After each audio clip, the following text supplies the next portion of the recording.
Hi friends, ನಮಸ್ತೆ. Welcome to my channel. Friends, ನಾನಿವತ್ತು ಮಿಶ್ರ ಸೊಪ್ಪುಗಳನ್ನು ಉಪಯೋಗಿಸಿ ರೈಸ್ ಬಾತ್ ಮಾಡೋದು ಯಾವ ರೀತಿ ಅನ್ನೋದನ್ನು ನಾನಿಲ್ಲಿ ತೋರಿಸ್ತೀನಿ. ಇಲ್ಲಿ ನಾನು ಮೆಂತ್ಯ ಸೊಪ್ಪು, ಪಾಲಕ್ ಸೊಪ್ಪು, ಪುದೀನ, ಚಕ್ಕೋತ ಸೊಪ್ಪನ್ನು ಯೂಸ್ ಮಾಡಿದ್ದೀನಿ. ಈಗ ಏನೇನು ಇಂಗ್ರೀಡಿಯೆಂಟ್ಸ್ ಬೇಕಾಗುತ್ತೆ ಅಂತ ನೋಡೋಣ.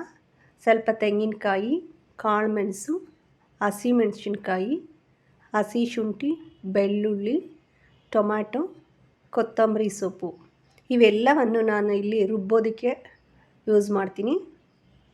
ಇದಿಷ್ಟನ್ನು ಪೇಸ್ಟ್ ಮಾಡ್ಕೋಬೇಕು.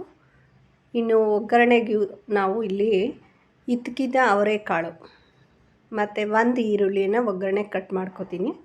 ಮತ್ತು ಪಲಾವ್ಗೆ ಏನೇನು ಹಾಕ್ತಿರೋ ಒಗ್ಗರಣೆಗೆ ಚಕ್ಕೆ, ಲವಂಗ, ಸೋಂಪು, ಪಲಾವ್ ಎಲೆ ಮತ್ತು 4 ರೀತಿಯ ಸೊಪ್ಪನ್ನು ನಾನು ಯೂಸ್ ಮಾಡ್ತಿದ್ದೀನಿ. ಮೆಂತ್ಯ, ಪಾಲಕ್, ಚಕ್ಕೋತ, ಪುದೀನ ಇದಿಷ್ಟನ್ನು ತೊಳೆದಿಟ್ಕೊಂಡಿದ್ದೀನಿ.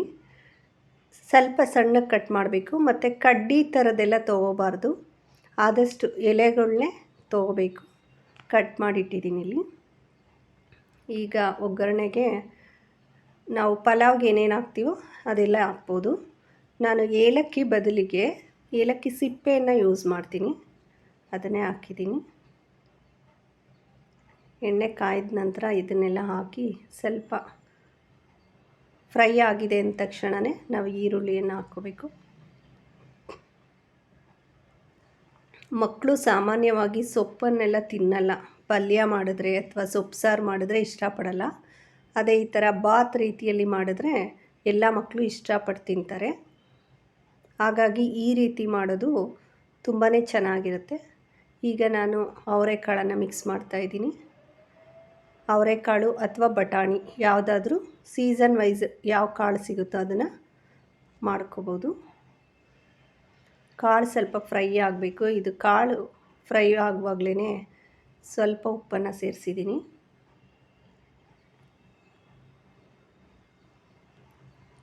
ಇದು ಬೇಗನೆ ಬೇಯುತ್ತೆ ಕಾಳು, ಹಾಗಾಗಿ ಸೊಪ್ಪನ್ನು ಹಾಕ್ತಾಯಿದ್ದೀನಿ.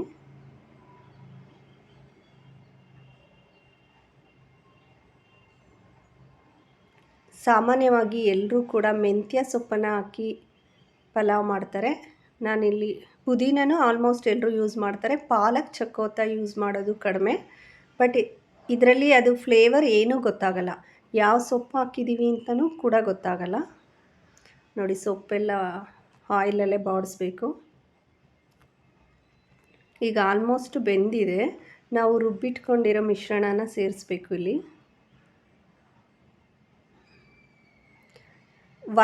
ಈ ರೀತಿ ರುಬ್ಬಿ ನಾವು ರೈಸ್ ಬಾತ್ ಮಾಡ್ಬೋದು. ಇಲ್ಲ ಇನ್ನೂ ಈಸಿಯಾಗಿ ನೀವು ಮಾಡ್ಕೋತೀನಿ ಅಂದರೆ ಶುಂಠಿ ಬೆಳ್ಳುಳ್ಳಿ ಪೇಸ್ಟ್ ಇದ್ದರೆ ಗರಂ ಮಸಾಲ, ಧನಿಯಾ ಪೌಡ್ರು, ಚಿಲ್ಲಿ ಪೌಡ್ರು ಅದೆಲ್ಲ ಕೂಡ ಈ ಥರ ಒಗ್ಗರಣೆಗೆ ಹಾಕಿ ನೀವು ರುಬ್ಬದೇನೇ ಹಾಗೆ ಕೂಡ ಈಸಿಯಾಗಿ ಮಾಡ್ಬೋದು. ನಾನಿಲ್ಲಿ ರುಬ್ಬಿ ತೋರಿಸಿದ್ದೀನಿ. ಅದಿನ್ನೂ ಬೇಗ ಆಗುತ್ತೆ ಈಸಿಯಾಗಿ. ಟೊಮೊಟೊ, ಹಸಿಮೆಣ್ಸಿಕಾಯಿ ಎಲ್ಲ ಕೂಡ ಒಗ್ಗರಣೆಗೆ ಹಾಕಿ ನೀವು ಬೇಗ ಮಾಡ್ಕೋಬೋದು. ಈಗ ನಾನು ಉಪ್ಪನ್ನು ಇಲ್ಲಿ ಮಸಾಲೆಗೆ ಸೇರಿಸಿದ್ದೀನಿ. ಈ ಮಸಾಲೆ ಒಗ್ಗರಣೆಯಲ್ಲೇ ಚೆನ್ನಾಗಿ ಬೇಯಬೇಕು. ಈ ರೀತಿ ಎಣ್ಣೆ ಬಿಟ್ಕೋಬೇಕು. ಆವಾಗ ನೀಟಾಗಿ ಫ್ರೈ ಆಗಿದೆ ಅಂತ ಟೇಸ್ಟು ಕೂಡ ಚೆನ್ನಾಗಿ ಬರುತ್ತೆ. ಈ ಥರ ಮಸಾಲೆ ಚೆನ್ನಾಗಿ ಹುರಿದ್ರೆ ಅದು ಫುಲ್ ಹಸಿ ವಾಸನೆ ಹೋಗಿ ಚೆನ್ನಾಗಿ ಬೆಂದ ನಂತರ ಆಯಿಲ್ ಮೇಲೆ ಬರುತ್ತೆ. ಆವಾಗ ನೀವು ಅಕ್ಕಿಯನ್ನು ಹಾಕಬೇಕು. ಅಕ್ಕಿಗೆ ಯಾವಾಗಲೂ ಕುಕ್ಕರಲ್ಲಿ ಕೂಗಿಸುವಾಗ ಈ ರೀತಿ ಮಾಡುವಾಗಿಲ್ಲ. 1 ಲೋಟ ಅಕ್ಕಿಗೆ 2 ಲೋಟ ನೀರನ್ನು ಹಾಕಬೇಕು. ನಾನು ಸ್ವಲ್ಪ ಮೆಜರ್ ಮಾಡಲ್ಲ, ಒಂದು ಅಂದಾಜು ಲೆಕ್ಕದಲ್ಲೇ ನಾನು ಯೂಸ್ ಮಾಡ್ತೀನಿ.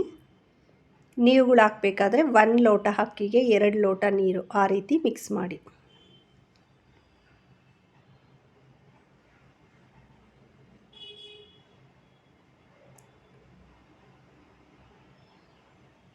ಎಷ್ಟು ನೀರು ಬೇಕೋ ಅಷ್ಟನ್ನು ಹಾಕ್ತಾಯಿದ್ದೀನಿ.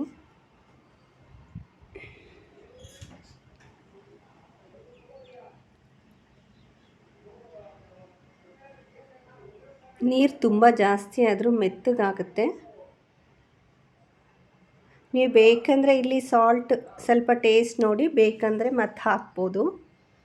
ನಾನಿಲ್ಲಿ ಸ್ವಲ್ಪ ಬೆಣ್ಣೆಯನ್ನು ಹಾಕ್ತಾಯಿದ್ದೀನಿ.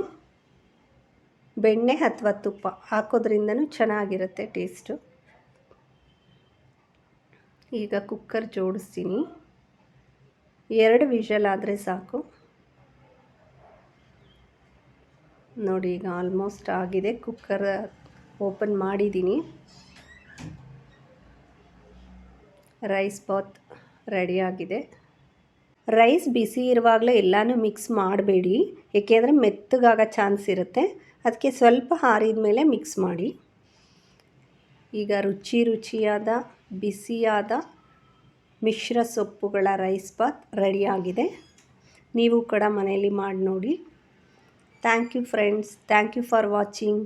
ನಿಮ್ಗೆ ಈ ವಿಡಿಯೋ ಇಷ್ಟ ಆಗಿದರೆ ಕಮೆಂಟ್ ಮಾಡಿ, ಶೇರ್ ಮಾಡಿ, ಲೈಕ್ ಮಾಡಿ. Thank you friends. Thank you for watching.